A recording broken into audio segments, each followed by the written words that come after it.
Hello, my name is Karen Brooke. My company is Ocean Education and I'm a partner at DARPL, and I'll be facilitating your e-learning today. Today we're addressing embracing an anti-racist culture within our cultural and heritage organisations. This isn't just a matter of policy, it's about fundamentally reshaping how we operate, how we tell stories and who we serve. We'll explore why this transformation is essential and how we can move beyond performative allyship to create genuine, lasting change. In this session, we'll cover key aspects of building an anti-racist culture in culture and heritage organisations. We'll start with an introduction to the Anti-Racist Wales Action Plan and its legal and policy framework, discussing why an anti-racist approach is essential. Then we'll look at the practical implementation of the plan and the challenges involved. We'll delve into specific strategies, including developing inclusive policies and practices, diversifying leadership and representation, addressing microaggressions and racial bias, decolonising exhibitions and collections, collaborating effectively with communities, implementing accountability and transparency measures. We can also explore a case study with KIRAN Cymru, engaged in the reflection task, and discuss next steps. Finally, we'll provide a list of references for further exploration. Before we dive deeper, let's talk about the Anti-Racist Wales Action Plan, or ArWAP. ArWAP outlines the Welsh Government's vision for tackling racism across the country. It's focused on creating a society where everyone feels included through education and awareness. And importantly, it provides you, as cultural and heritage professionals, with practical steps to take.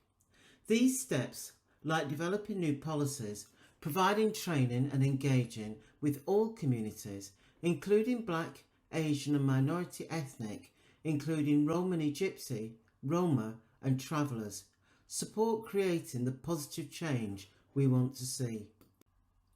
Behind the ArWAP sits the Equality Act 2010, Wellbeing of Future Generations Wales Act 2015 and Socio-Economic Duty. The Equality Act 2010 is a landmark legislation. It protects individuals from discrimination, harassment and victimisation based on protected characteristics, including race. It places a duty on public bodies, including many cultural and heritage organisations, to have due regard to the need to eliminate discrimination, advance equality of opportunity and foster good relations. This means we must actively work to remove barriers and create equitable access to our cultural spaces and resources. In Wales, we have the Wellbeing of Future Generation Wales Act of 2015.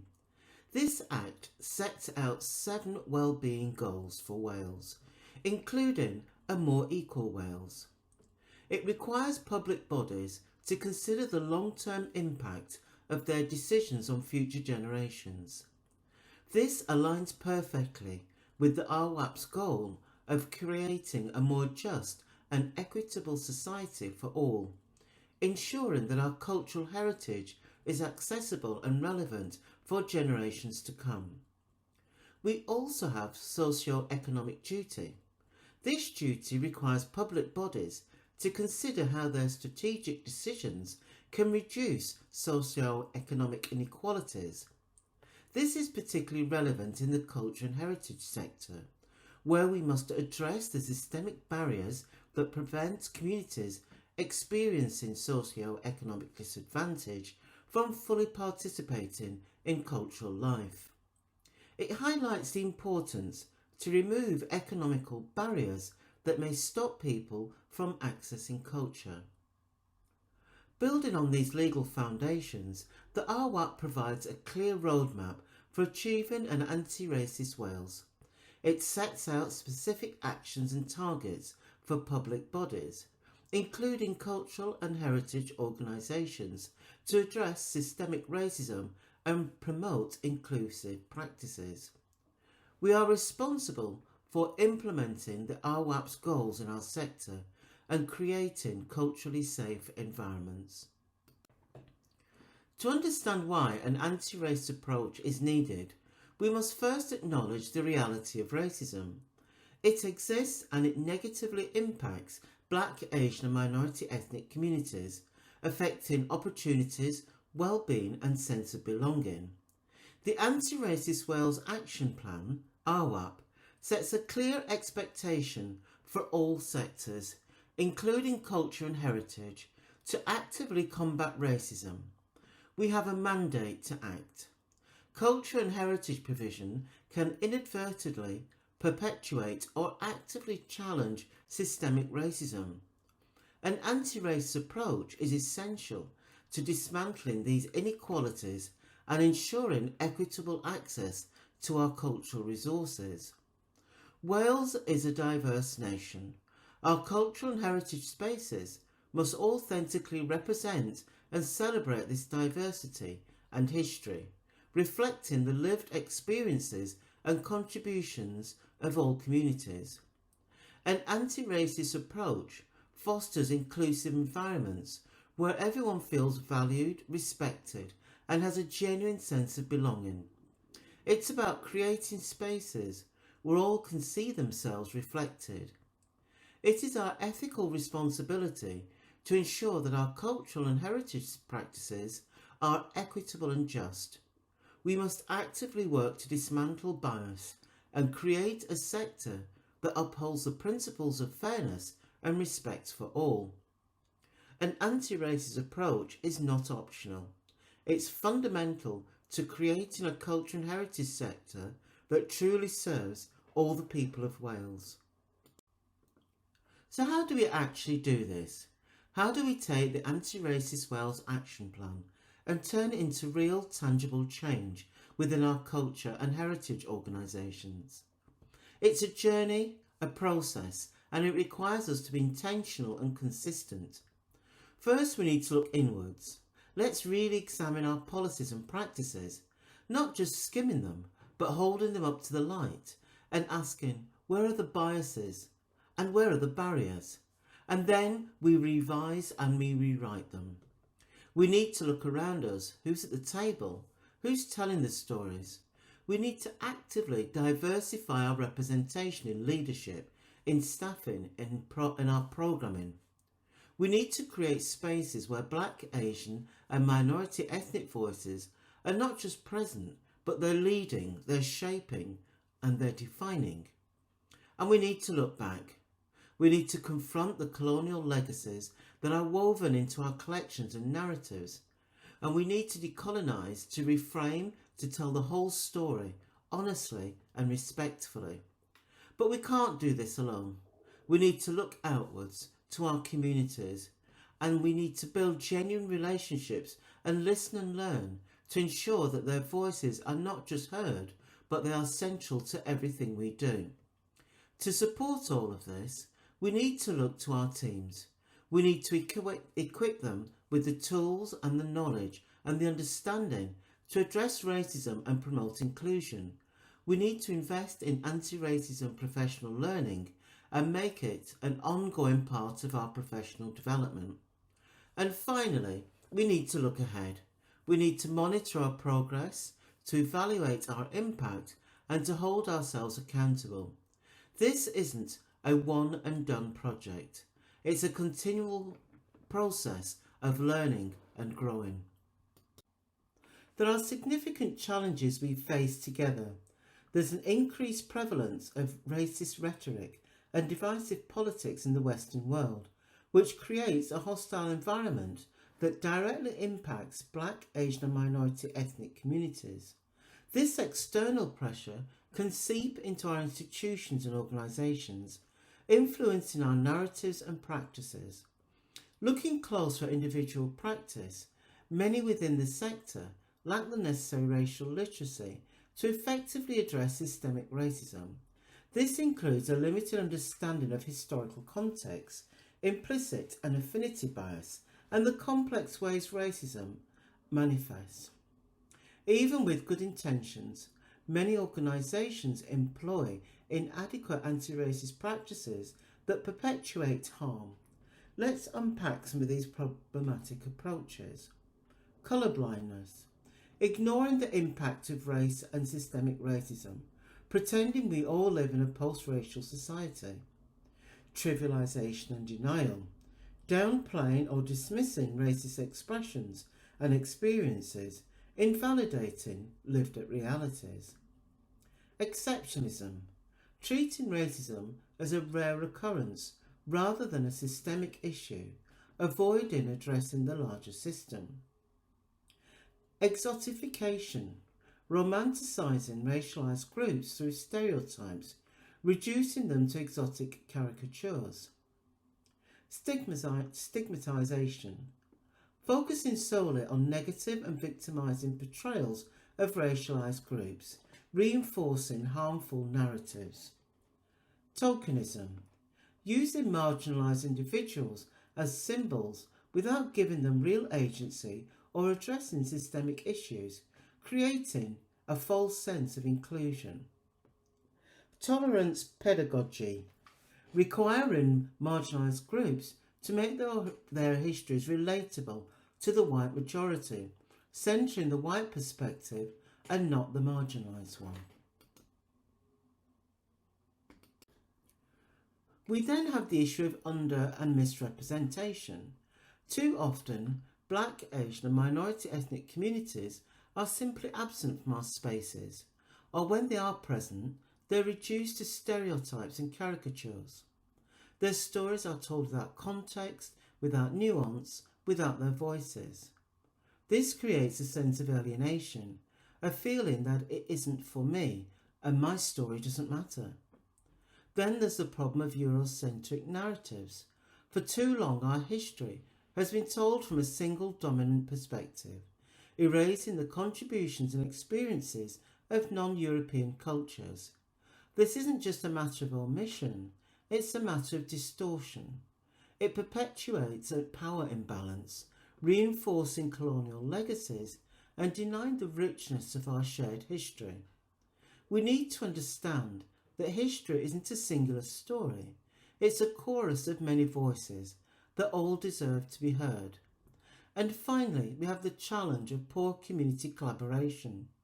We talk about engaging with communities, but often it's superficial, tokenistic. We don't build genuine partnerships based on mutual respect and shared power. We don't truly listen, and we don't truly collaborate. And the result? Cultural programs and exhibitions that don't reflect the needs, the aspirations, the lived realities of the communities we serve. These challenges are interconnected. They reinforce each other, and they demand a fundamental shift in how we operate. We need to move beyond good intentions and embrace a truly transformative approach to representation, narrative and collaboration. We need to tell the whole story, honestly and respectfully. So how do we address the challenges? Let's think about inclusive policies and practice, but let's remember that behind every policy is a person. We need to acknowledge the devastating impact racism has on mental health, mistrust of healthcare services, cultural beliefs around mental health, and the trauma of racism itself can create significant barriers to well-being. We know racism can be an adverse childhood experience which can have lifelong impacts. So how do we create policies that not only address these issues but also promote healing? We start with equal and equitable opportunities. This is about creating a level playing field for everyone, ensuring that everyone has the chance to thrive. We need to establish clear anti-discrimination policies that send a strong message that racism will not be tolerated. We need to ensure accessibility. Our facilities, events and programmes must be welcoming and inclusive to all. By taking these steps, we're not just creating policies, we're creating a community of healing. We're creating spaces where individuals can feel safe, supported and valued. Why is diversifying leadership and representation so important? Because diverse leadership brings different perspectives, leading to better decision making and a more inclusive environment for everyone. To achieve this, we need to focus on recruitment practices. We need to move beyond traditional methods and actively seek out talent from all communities. We need to provide mentorship to support individuals from misrepresented and racialised backgrounds who may require support to develop their skills and confidence. And we need to create clear promotional pathways and leadership pipelines, ensuring that everyone has the opportunity to reach their full potential. This is about building a culture and heritage sector that truly reflects the diversity and ethnicities within our community. We're talking about addressing bias and microaggressions, which are often subtle but incredibly damaging. How do we do this? We start with training and professional learning, not just ticking boxes, but really understanding the impact of these issues. We need to get to the why. Then we need to confront affinity bias. Westover states it's about looking inwards and challenging our assumptions based on our affinity to our norm. We need to foster open dialogue, creating environments where people feel safe to speak honestly about their experiences. And crucially, we need effective reporting mechanisms. When incidents happen, we need to be able to act swiftly and decisively. These steps, informed by Cousins and Diamond, are crucial for creating real change. Our series of professional learning is a step towards you making positive anti-racist changes. One of the most powerful ways we can embrace an anti-racist culture is through the decolonisation of our collections and exhibitions. This isn't about erasing history, it's about telling a more complete and honest story. We must critically examine and challenge the colonial narratives that are often embedded within our collections and exhibitions. This means questioning the assumptions, biases and power dynamics that have shaped how we interpret and present our cultural heritage. We need to move beyond displaying objects and start or continue telling the stories behind them, acknowledging the complex histories of colonialism and its lasting impact. Incorporating diverse perspectives, histories and cultural knowledge into our exhibition design is crucial. This means actively seeking out and amplifying the voices of Black, Asian and minority ethnic communities, ensuring that their experiences and contributions are represented accurately and respectfully. We have a collection of real case studies from organisations in Wales that I really encourage you to visit.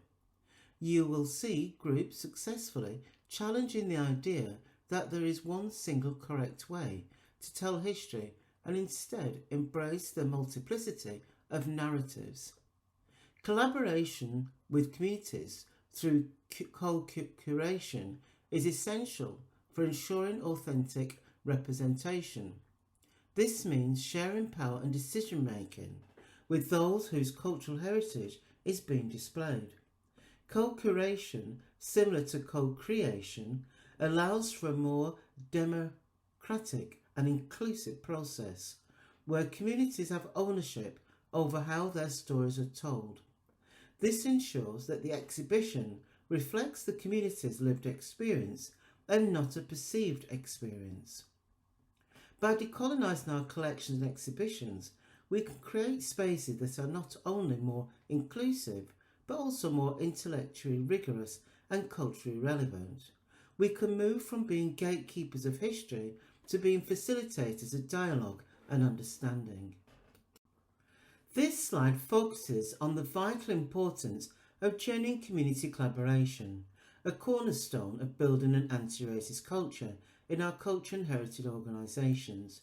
We're talking about actively working with local communities, particularly those with Black, Asian and minority ethnic populations, not just working for them. This requires meaningful conversations, initiating and maintaining open, respectful dialogue. We need to listen actively to community needs, concerns and aspirations, ensuring their voices are heard and valued. We must design and deliver programmes and events that reflect the diverse cultural heritage of our communities. This involves creating spaces where everyone feels welcomed, represented and engaged. We should highlight role models from all communities by celebrating the achievements and contributions of individuals from a range of diverse backgrounds. We can inspire future generations and promote positive representation. We should embrace co-creation and co-production. We need to move beyond traditional top-down approaches and embrace co-creation and co-production. This means working collaboratively with stakeholders to design and deliver initiatives that are truly community-led. Now, if you'd like to delve deeper into the practicalities of co-creation and co-production within a culture and heritage context, we have a standalone professional learning session specifically dedicated to this topic and accessible on our virtual campus. This session provides valuable insights and tools for effective collaboration. So how do we know we're actually making a difference? How do we prove that our anti-racist efforts aren't just words but real, tangible actions? That's where accountability and transparency come in. It's about walking the talk, showing our communities that we're serious about change. First, we need to start tracking. We need to collect data, not just numbers, but stories. Data on who's participating, who's being represented, and yes, even on incidents of racism. This data isn't about judgment, it's about understanding. It's about seeing where we're succeeding and where we're falling short. It's about giving us a roadmap for improvement. Then we need to look at our performance. Regularly, we need to evaluate our policies, programs and our initiatives. Are they working? Are they making a difference? We can't just assume, we need to actually know. We need to be honest with ourselves and with our communities about what's working and what isn't. And speaking of honesty, we need to be transparent, open, clear, share our progress, share our challenges and our data.